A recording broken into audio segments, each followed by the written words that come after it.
Let's talk about dividing up your tool chest so that you can hold the right set of tools in the right way. There are lots of philosophies out there. I'm going to share mine, but I'm also going to discuss some other people's philosophies, and you can make the determination which one you like. So let's start up here at the top of my Dutch tool chest. For pencils and pens, if you have someone in your family who sews, I really highly recommend you get some old, t-shirt or jean or leather and have them sew up something for your pencils that you can then screw to the wall.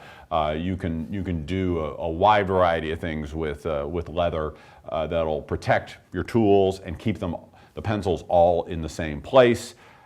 I know that sounds kind of simplistic, but you will work a lot faster if you always know where your pencil is. So that's something to think about.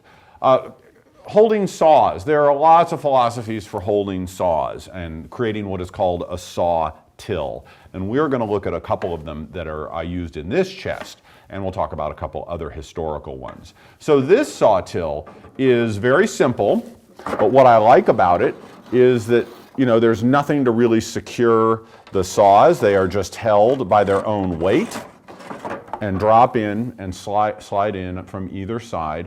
And I make mine, since this lid is slanted, I make mine so that when I drop the lid, the saw's teeth bite into the saw till, and that prevents them from moving, shaking back and forth when I move this chest. This chest is for traveling. So this is a very basic saw till, just two pieces of wood with slots in them, sized for your saw. The other thing you'll see is where the woodworker uses one rack just like this at the toe, but instead of having a second one at the heel, they will have a piece of wood that comes through the handle with a little toggle that turns. And there are some historical examples you'll see in all the old books. So then you would just, to get the saw out, you turn the toggle, take it out, and pull it out. That's also a very common way of holding your hand saws. Now, when it comes to holding your back saws, the saws with the brass back, there are also lots of ways to do that. I'll show you my favorite way, and that is also the simplest way. So let's get in here, and I'm going to take my back saws out so you have a better picture of what I've done. When you store your back saws, the biggest factor is protecting the teeth. And that's what it's all about, and protecting the saw plate from bending. So if you look in here, I think you can see these two blocks of wood, and these two blocks of wood are screwed to the case from below and from the back. And then they just have kerfs cut in them, and I cut these at the bench with the saw that they are designed to hold.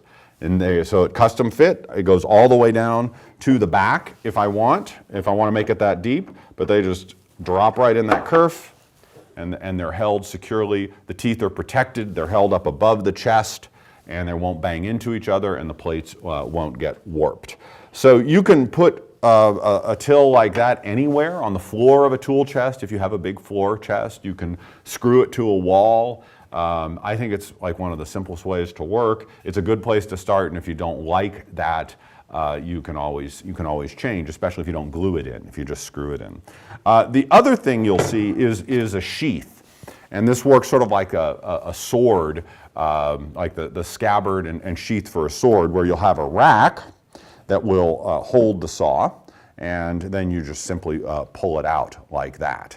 And so you'll have, it'll be a vertical thing, and so you'll just see the handles. And this can also protect the teeth, and is a very simple way, but you have to have a pretty tall chest to do that. I couldn't do this in this chest, so that is one of the reasons why I used that rack. If we go over here to the back wall where I have my block plane, I'll move things around so you can see. This is another great way to use a lot of space that might be empty. You don't want any wasted space in your chest.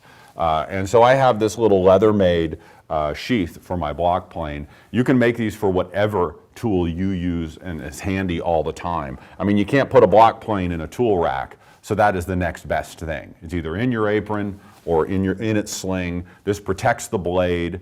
just let me tell you that you want to use a vegetable tanned leather instead of a chromium tan. Chromium tan leather will tarnish the metal, will tarnish the iron, and it'll rust. So use veg tan. Let's look at the rack along the back wall of this chest. And I put one of these racks in every chest I build, and I've built a ton of them. And so all this is a piece of 1 inch by 7/8 inch material that I have screwed to the back wall of the chest with 3 screws. Now, that in and of itself isn't all that earth-shattering. What is great about this rack is I've figured out over the years a really nice optimal spacing for the holes. So these are 1/2 inch holes that are all on 1 1/8 inch centers.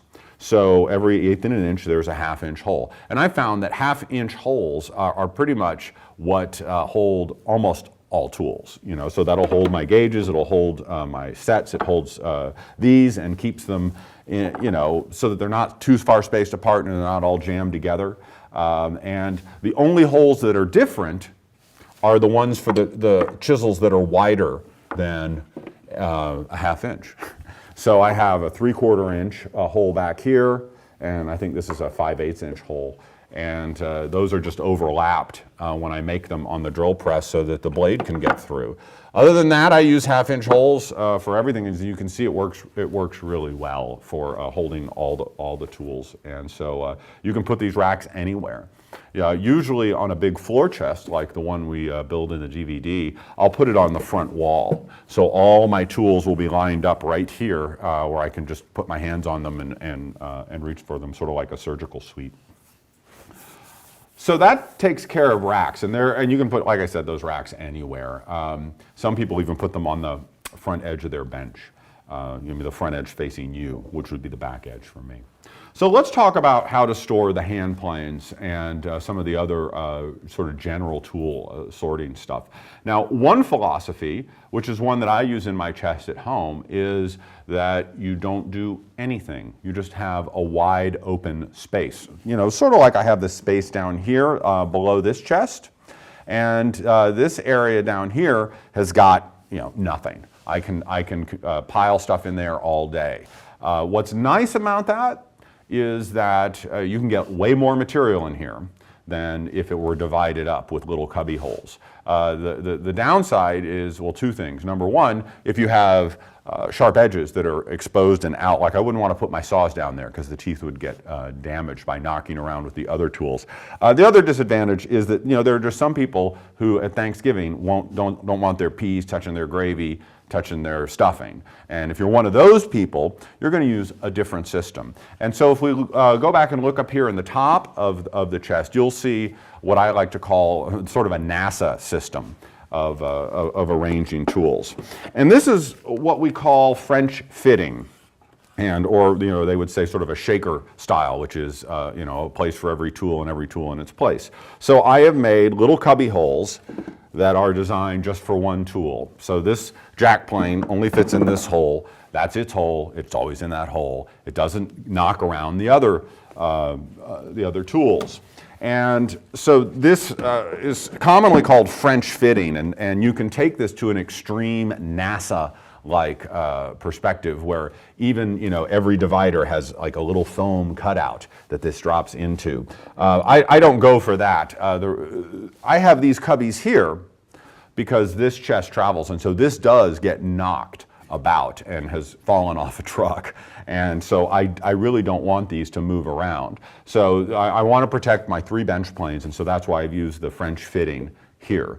Now, the other approach is to use something that is not quite French fitted, but does have some dividers. And we're going to look over at this little chest here on the bench to see how that works. So this is that little gents tool chest that I was showing you, that I showed you at the beginning of the DVD.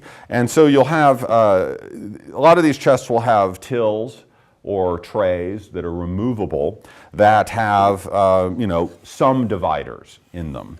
You know, this isn't a space for one tool. This is a space for the long tools. So you can have your long chisels here, you can have your 12-inch rule here. So you'll have those tools separated from these tools, and maybe your screws or fasteners or your short little tools, your eraser and stuff are in here. So this is actually very, very common, is to have just,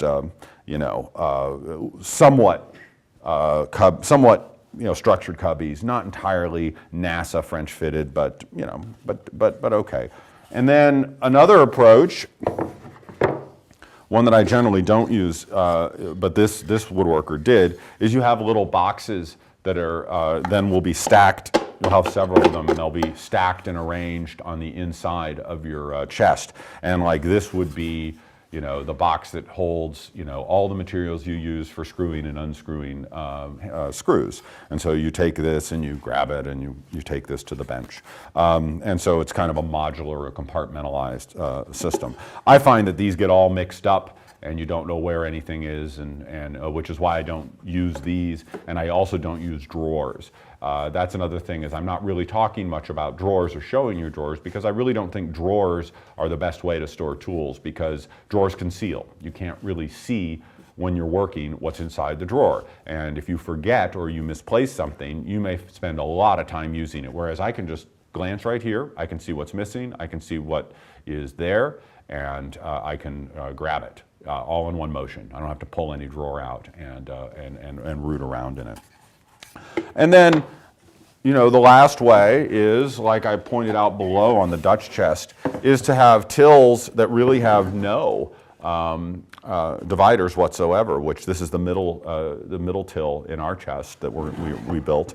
And this doesn't mean that all your tools are going to bump against each other either. You can do what some woodworkers do, which is put your tools in a tool roll, and then throw the tool rolls into the till, and that protects the edges. And you say, that is my till, that is my roll for carving chisels. And so you grab that roll and you take it to the bench, or that's my bench chisels, or those are my rasps. So that's certainly another valid way of working. And then the other thing I would recommend is just buy some old books on woodworking, and they'll have a section on tool chests, and they will show you lots of other ways doing it. This covers almost everything, though. There are some other small ways of changing this and that, but any of these approaches are valid. I'd urge you to stay away from drawers. That's probably the only real strong feeling I have about tool chest organization.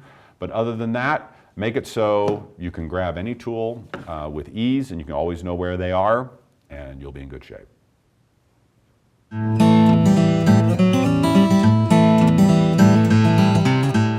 Well, so here we are, and if you didn't know that this was not a traditional tool chest, from where you're sitting, you would say this is a traditional tool chest. It looks like a traditional tool chest from here. But what was amazing about it is it really only took us about 16 hours, start to finish, including the finish, to make this chest. And it does everything that a traditional chest does for about $200 in material. And here you can see I put a little leather stay there for the lid, and like I said, you don't have to have that. You can put it up against a wall or the bench or a shop helper or whatever. So if you're looking for more information about tool chests or about hand tool woodworking or power tool woodworking, I recommend you visit popularwoodworking.com, shopwoodworking.com, or even my website, lostartpress.com. Thanks for watching.